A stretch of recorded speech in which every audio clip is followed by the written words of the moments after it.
The television icon whose biggest role helped show Minneapolis to the world has died. You're gonna make it after all. Mary Tyler Moore turned the world on with her smile while playing a television news producer in Minneapolis. A statue of that famous hat toss at the end of those opening credits has graced Nicollet Mall since 2002. Tonight, it is surrounded by flowers left in her memory. Moore died today at the age of 80. She left behind a lifetime of work that touched millions of people. Mary Tyler Moore captivated audiences well beyond the toss of her hat.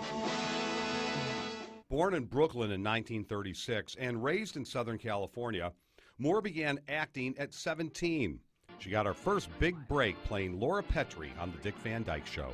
It was the best fun. You just couldn't wait to get to work in the morning, and you sort of hated to go home in the afternoon. Moore married TV executive Grant Tinker in 1962, and they formed MTM Enterprises. Its first TV series was The Mary Tyler Moore Show. This is our associate producer, Mary Richards, Walter Cronkite. Set here in Minneapolis, it was one of the first primetime programs to feature a single working woman. You can start tomorrow.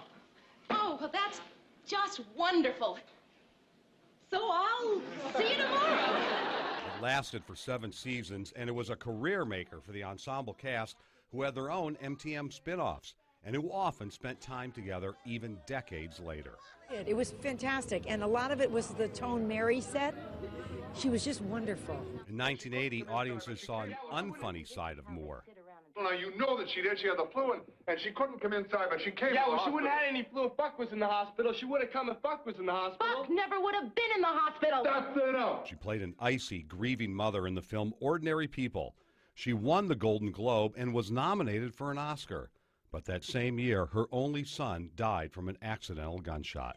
Moore had her own struggles with alcoholism and diabetes and devoted much of her time to raising awareness. I have struggled with my disease and confronted its tyranny every day of my life. In 1983, Moore remarried and continued acting in movies, the stage, and the small screen, often to critical acclaim.